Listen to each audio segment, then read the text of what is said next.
This resurrection started in those cells where no one's real.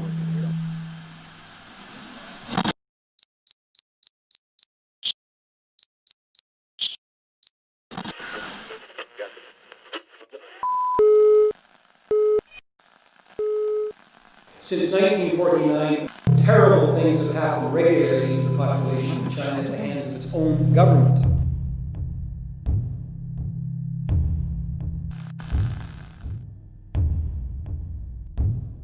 For the purpose of taking power, the peasants had been used.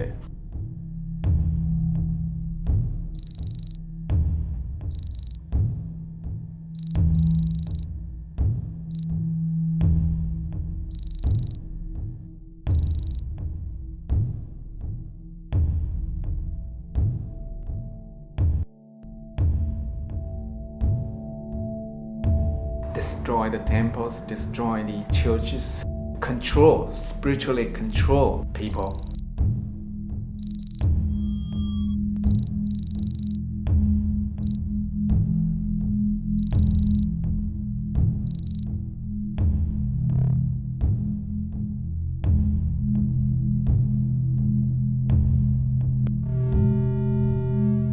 The Chinese Communist Party recruited all the well-educated people. If you don't want to, they will try to force you to join the party. So I was allocated to the Ministry of Foreign Affairs.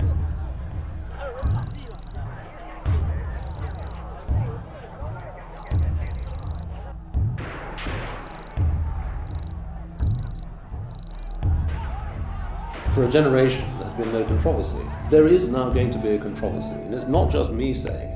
It is members of the US Congress, it's other members of the European Parliament, it is national parliamentarians right around the world who are saying, hang on, look at Beijing and let's see what the regime is doing before we give our consent to the games going ahead. They have never stopped trying to control the people's spirit. So the question really is, why do we need human rights torch relay for the Olympics in China? Why?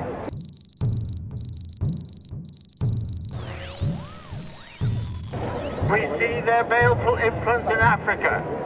For example, in Sudan, where Chinese oil is more important than doing something about the genocide in Darfur. In Zimbabwe, where they're propping up the dictator Mugabe.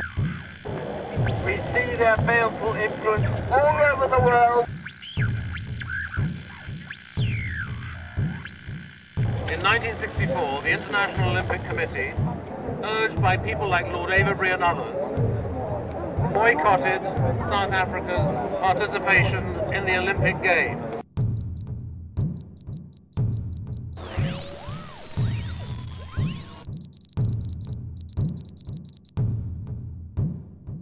The Olympics will not be cancelled, but they can be moved.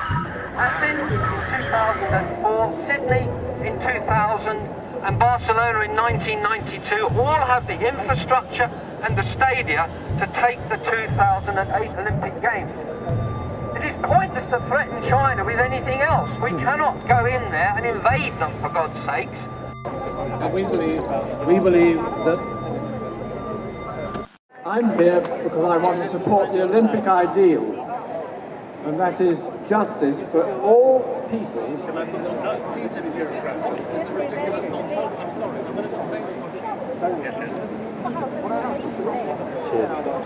Why are we not allowed to? Because Falun Gong is opposed by the British government. Is that why? It is why. Falun Gong is an entirely peaceful movement. I believe that we still have a megaphone. Ladies and gents, I'm ready.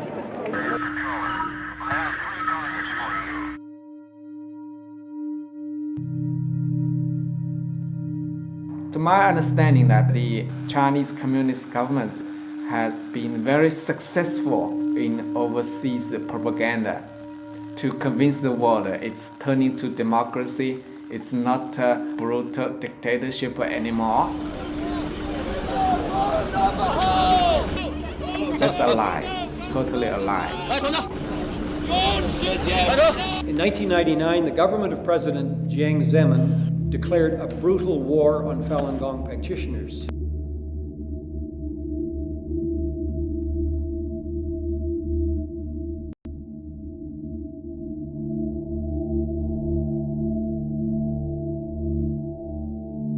No doubt because the president, Jiang, was afraid of its growing popularity as an exercise spiritual movement which is deeply rooted in the Qigong, Confucianism, Buddhism, and Taoism traditions of the Chinese people. I started to practice Falun Gong in 1997. At that time, Falun Gong was actually the most popular Qigong in China.